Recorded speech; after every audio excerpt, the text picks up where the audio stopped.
Let's talk about small talk. The dreaded conversation between two or more that can be about some of the most mundane things. Things ranging from the weather, the weekend, work, family, etc. A lot of the time, small talk can leave us with a very sour taste in our mouth and make us feel very awkward and just like, why did I just have that conversation with that stranger or with this coworker? I could have just been doing this or just been doing that. You know what I'm saying? But when you know how to lead and orchestrate small talk, you can turn a lot of awkward moments into actual deep connections and deep conversations, and actually have conversations that you actually have interest in and actually want to be a part of. Now, let me tell you, I came from the gutter, man. I used to be extremely socially anxious. I used to heavily struggle with eye contact. Like I wasn't able to hold eye contact with anybody. I used to be just horrible, extremely awkward in small talk situations, and I would never, like my past self could never make a conversation with a stranger. Now, especially due to help of the job that I have now, which is 80% small talk, I can make small talk with literally anybody, ranging from any age, of any ethnicity, as long as you speak English. You know what I'm saying? Legitimately. So I'm telling you, like, you know, it's better if you learn it from somebody like me who actually used to really struggle with small talk and struggle in a lot of social situations. So anyway, let's cut straight into it. Let's talk about secret numero uno, which is that failure is your best friend. I put this as number one because a lot of people forget that, like, you know, when striving for something, that failure is a part of the run, that failure is a part of the journey. A lot of people simply just don't think about that. Some people would like to not acknowledge that because failure isn't fun. Failure isn't the greatest, you know. Not people don't like to fail at things, but that's just the way it is. You know, you're gonna have a lot, and I mean a lot, of failed small talks where, like, you just said a corny joke, or you just said a corny comment, or you were talking about the wrong things, or you brought up politics when the conversation wasn't even talking about politics, or, you know what I'm saying, or even experience. You're gonna have every once in a while just a small talk fail where just the other person just isn't receptive and just does not want to be a part of the small talk conversation. So you're going to have a lot of failed conversations, and guess what? That is perfectly fine, and that is a part of the journey. So that's why I put that as the number one, the first secret to mastering small talk. Now, rule number two, secret number two, numero dos. This one is, I've received this one a while ago, and it was some of the greatest advice I ever got. And that is, when you are speaking with someone, when you have small talk with someone, make them the main topic, right? You got to remember that everyone loves to be the main topic. Everybody loves to be the center of attention. No matter who you are, everyone loves to be center of attention. So when you're having small talk with someone, be inquisitive, ask questions, observe, look at what they're wearing. Are they wearing gym apparel? Guess what? If they're wearing gym apparel, be like, hey, you went to the gym lately? Oh, you went to the gym today? Oh, what you did? You hit chest?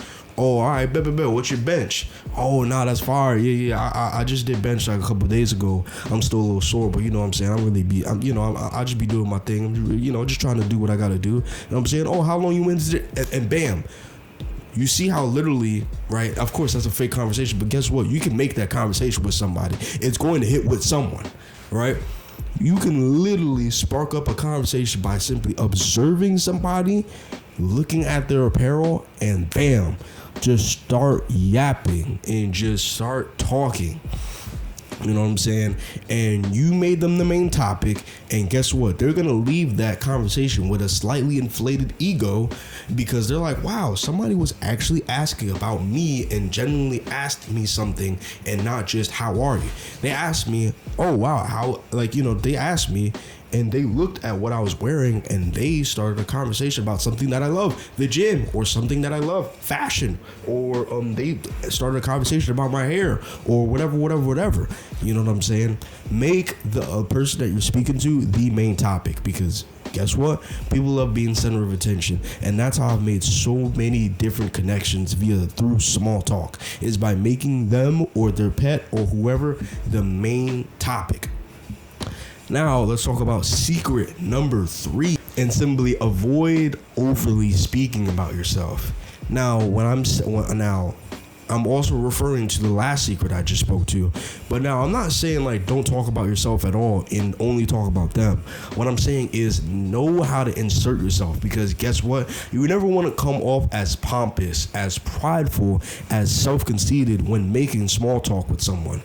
When you are making small talk, you want to make sure the other person is the main topic, and then as you're talking, slowly insert yourself. You know what I'm saying? So when you are engaging in small talk, right, you want to read body language, read the cues, and basically know when to insert yourself and know, like, hold on, am I talking about myself too much? Because like I said, you never want to come off as pompous. So if I was to put a numerical value, I would say insert yourself about 20% into the small talk. Like, don't talk about yourself too much, because like I said, you don't want to shift the attention to you. You want to make sure you still keep 80% of that attention on the person that you're speaking to, and make them the main topic. You know, so remember, don't overly insert yourself into the conversation. Now let's talk about secret number 4, rule number 4. Avoid the phrase "How are you?" Now, this is referring more to American conversation. I don't know how it is in Europe or in Africa or in different countries in Africa or Puerto Rico or whatever. But I know in America, how are you basically has no meaning. It is just a phrase of a greeting. It has zero meaning. It does not mean anything. You know what I'm saying? If you do want to ask how someone is, simply make this simple tweak in your diction. Say, "How are you today?" or "How are you feeling?" You know, this simple change in diction, and when heard from the listener, is like, oh, he's or she is actually asking about me and not just giving me a greeting. You know what I'm saying? And remember, when you're stating "How are you today?" or "How are you feeling?", like, remember to emphasize your question. Slow down. Make sure that what you're saying has meaning. Show that you care, which I'm gonna go speak on that in the next rule or in the next secret. You know what I'm saying? So when you're conversing with somebody, say, "How are you today?" Not "How are you today?" Like, "How are you today?" Show that you care and that you actually are wondering, like, hey, like, you're new. How are you doing today? Like, I've never seen you before. I don't know who you are, but I want to know, how are you? You know what I'm saying? So that's what you do when you're communicating. If you do want to actually know about their day, don't ask "How are you?" Because "How are you?" is used as a simple greeting. It has no meaning to it. Like, literally, I'm not gonna lie, my job that I work has ruined "How are you?" for me. Like, I don't even compute I don't even, like, when people actually ask me that genuinely, I don't actually compute it, because I'm like, so I hear that every day, all the time. And literally, it's just used as a hello, and they immediately cut to what they actually want, to what they will actually want to ask for. So please avoid the phrase "How are you?" Now, secret number 5. Now, this may seem a little harsh, but act like you care. You know what I'm saying? Act like you care, especially if you're working like a customer service shop. Because, like, no matter what they're talking about, no matter if it's their pet or just their mundane life or whatever it is, act like you care. Give them eye contact. Smile with your eyes. You know what I'm saying? Be attentive. Like, let's say now it's your turn to speak, like they spoke about what they just spoke about. Talk about a detail about what they just spoke about and how you experienced this or you experienced that or blah, blah, blah, blah. You know what I'm saying? Because that shows that, oh, wow, this person cares. This person was attentively listening. This person was actively listening to me. Wow, he's a little bit different. She's a little bit different. Like, I can't believe nobody's ever spoke to me about this topic in this way. You know what I'm saying? So even if you don't care, just act like you care. If you are like I said, if you're in a customer service job, or if you're trying to take this small talk into a deeper conversation and turn this into a deeper connection for networking or whatever the cost. You know what I'm saying? And the reason why I'm going over all these rules is because small talk is a big part of life, and it is a very important thing, so you can network and gain connections, and that you would have never gotten if you never learned how to properly small talk.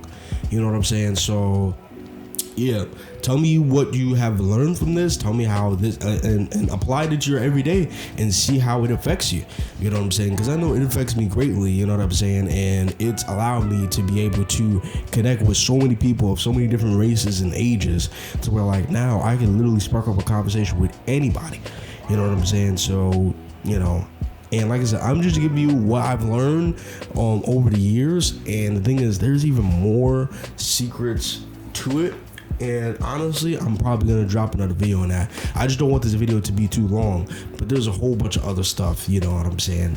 But I don't want to get too long into the video.